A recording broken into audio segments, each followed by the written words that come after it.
Sumpah Pemuda yang jatuh pada tanggal 28 Oktober 2020 selalu diperingati oleh segenap bangsa Indonesia.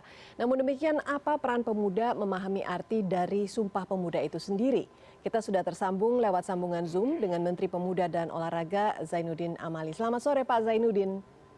Selamat sore, Frida. Pak Zainuddin, kita tahu bahwa pemuda ini merupakan generasi penerus yang nantinya bertanggung jawab atas kemajuan bangsa. Dalam momen Sumpah Pemuda ini, apa peran Kemenpora dalam membangun jati diri pemuda Indonesia? Sedangkan kita tahu juga sekarang banyak sekali pemuda kita sepertinya tidak bersatu dalam semangat Sumpah Pemuda.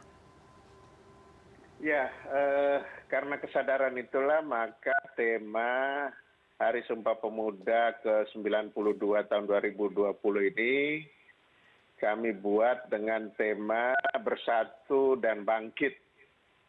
Nah, ini maknanya untuk mengingatkan kita pada situasi 92 tahun yang lalu di mana para pemuda kita dalam situasi yang masih terjajah ketika itu, tetapi mereka mampu menggalang persatuannya dan kemudian mendeklarasikan Sumpah Pemuda yang menjadi cikal bakal untuk kita memerdekakan negeri ini. Nah, saya kira semangat itu tetap masih harus bisa kita dorong dan tetap sama dengan situasi sekarang, tetapi mungkin tantangannya yang berbeda. Kalau zaman dulu kan semangat pemuda untuk bersatu itu karena ingin memerdekakan diri dari penjajahan orang lain. Nah, tetapi kalau sekarang dalam suasana negara ini sudah merdeka, maka tantangannya adalah bagaimana mengisi kemerdekaan ini, bagaimana pemuda bisa mengisi kemerdekaan ini dan bisa melanjutkan pembangunan yang sudah dimulai oleh para pendiri bangsa maupun para pelanjutnya, dan kedepannya eksistensi negara yang sudah didirikan dengan susah payah ini harus tetap terjaga. Itu yang menjadi tantangan dari para pemuda sekarang ini. Berbeda situasi tetapi semangatnya tetap sama. Dan tantangan bagi pemuda dalam setiap generasi juga tentu berbeda-beda. Kalau sekarang kan sudah di era digital, berbeda dengan suasana ketika 92 tahun yang lalu ketika awal pertama Sumpah Pemuda itu dicetuskan oleh para pemuda ketika itu. Oke. Itu sebenarnya semangatnya sama, Frida, tetapi situasi yang dihadapi tentu berbeda dan tantangannya juga berbeda. Dan sebagai penerus, sebagai generasi penerus, mereka harus bisa beradaptasi dan harus bisa menggelorakan semangat juang untuk membuat bangsa ini menjadi maju dengan bersatu. Nah, kan jadi semangat persatuan itu tetap terbawa sampai kapanpun dan itu menjadi kebutuhan untuk eksistensi negeri yang kita cintai ini. Ya, Pak Zainuddin, kalau zaman dulu kan pemuda sibuk dengan gencatan senjata. Sekarang sibuk dengan mungkin sosial medianya. Pemuda yang dulu juga berteriak untuk merebut kemerdekaan. Tapi pemuda yang sekarang banyak sibuk berteriak malah mencari kesenangan. Nah, pemuda bambu runcing melawan penjajah sekarang banyak sibuk bersenjata gadget untuk eksistensi dirinya sendiri nih Pak. Bagaimana cara pemerintah kemudian untuk mengarahkan agar pemuda berjuang secara positif? Ya. Memang kemajuan zaman tidak bisa kita hindari ya, apalagi kemajuan ilmu pengetahuan dan teknologi tidak mungkin kita untuk hindari. Kita menjadi bangsa yang terkucil kalau kita menghindarkan diri dari kemajuan-kemajuan itu. Kalau dulu bambu runcing, sekarang gadget dan lain sebagainya, ya memang harus kita hadapi. Nah, karena dasar pemikirannya seperti itu dan kesadaran dari pemerintah khususnya Kementerian Pemuda dan Olahraga, maka di tempat kami itu ada keasdepan, asdep ilmu pengetahuan dan teknologi serta iman dan takwa. Jadi iptek dan imtak. Nah, itu sebagai salah satu cara dari Kemenpora untuk menyesuaikan dengan situasi yang ada sekarang supaya apa? Supaya para pemuda kita walaupun di tengah-tengah kemajuan iptek, tetapi tetap mereka bisa bijak melakukan itu, dan pemanfaatan kemajuan teknologi itu harus ditujukan untuk kemajuan bangsa, untuk menyampaikan narasi-narasi positif, untuk membangkitkan optimisme khususnya di kalangan masyarakat maupun di tengah pemuda itu sendiri.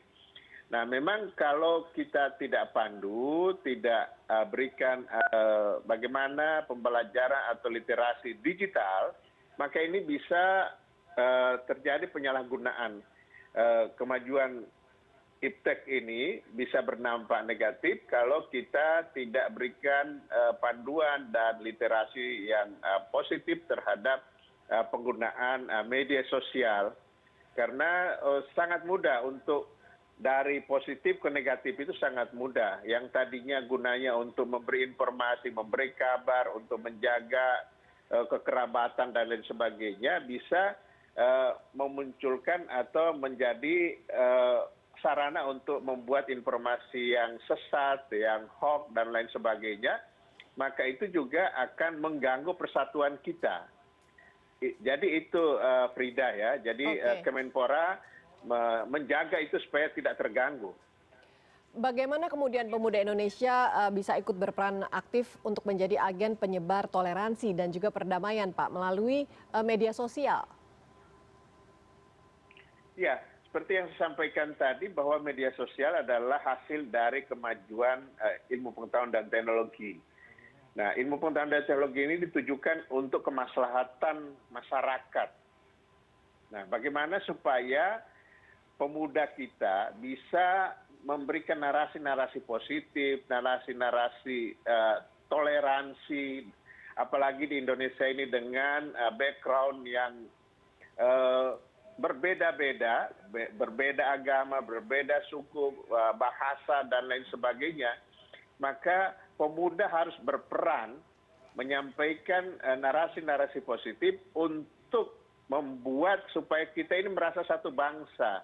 Toleransi di antara kita harus dibangunkan dengan narasi-narasi yang optimis dan lain sebagainya, tanpa harus memandang perbedaan latar belakang di antara kita. Itulah makna dari kemajuan ilmu pengetahuan dan teknologi, khususnya pada penggunaan media sosial. Para pemuda kita ajak untuk harus bijak, dan kita dorong terus untuk memberikan narasi-narasi positif dan membangkitkan optimisme di kalangan masyarakat kita. Tanpa itu akibatnya akan berdampak kepada hal-hal yang negatif dan penggunaan teknologi bahkan ke arah yang negatif. Itu yang kita hindarkan. Ya, Pak Zainuddin, interaksi sosial yang nyata juga berubah menjadi interaksi di dunia maya, dan ini dikhawatirkan akan mendorong generasi milenial untuk menjadi kemudian apatis dan kehilangan kepekaan kondisi masyarakat sekitarnya.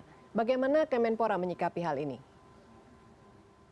Ya, memang fenomenanya seperti itu sih ya, karena orang sudah kalau dia sudah asik dengan gadget dan lainnya, maka dia sudah asik dengan dirinya sendiri. Dia akan cuek dengan lingkungan sekitarnya.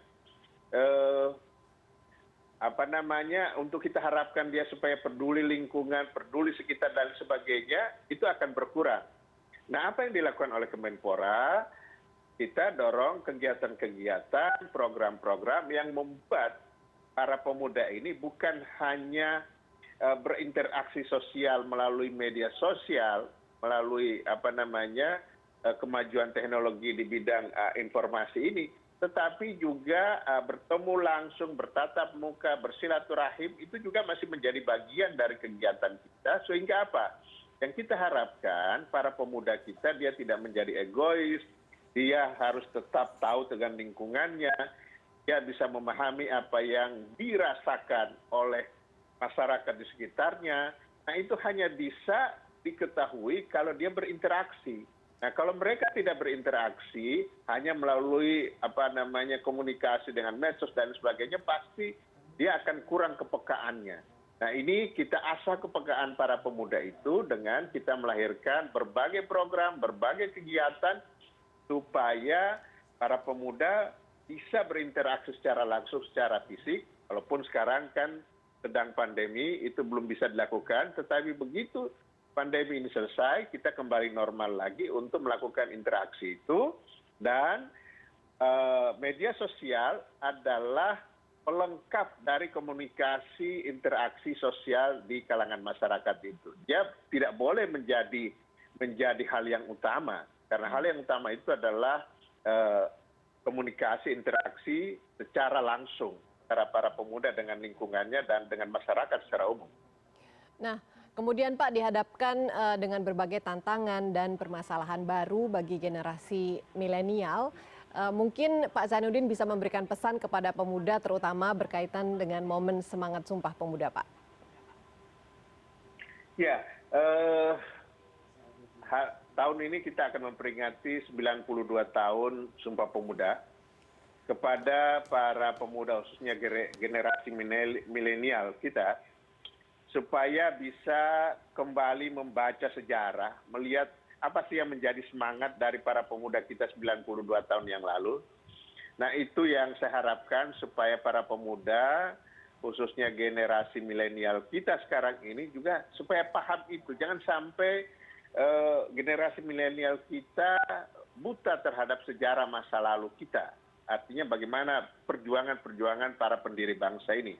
Nah, semangat 92 tahun Sumpah Pemuda dengan tema Bersatu dan Bangkit kepada para pemuda, para kaum milenial kita, ini dijadikan semangat untuk memajukan negeri ini. Nah, bagaimana caranya? Anda, para kaum milenial, silakan berinteraksi sosial, tetapi juga harus tahu batas-batasnya. Kemudian juga tujuannya apa? Kita sebagai bangsa, kita harus bangkit. Setelah pandemi kita harus recovery. Setelah pandemi ini kita harus bangkit, maka itu menjadi kewajiban dari para kaum milenial dan para pemuda kita. Kalau itu dilakukan, maka itu berarti semangatnya sama dengan 92 tahun yang lalu. 92 tahun yang lalu memerdekakan dari penjajahan, sekarang tahun 2020 ini kita harus segera terbebas dari COVID ini, peran pemuda sangat dibutuhkan, dan kita harus bangkit dan recovery untuk menuju kemajuan dari bangsa yang kita cintai. Baik, terima kasih Pak Zainuddin Amali. Dan Sumpah Pemuda ini hendaknya bisa dijadikan sebagai inspirasi bagi generasi muda Indonesia sekarang untuk membawa negara ini ke arah perubahan yang lebih baik.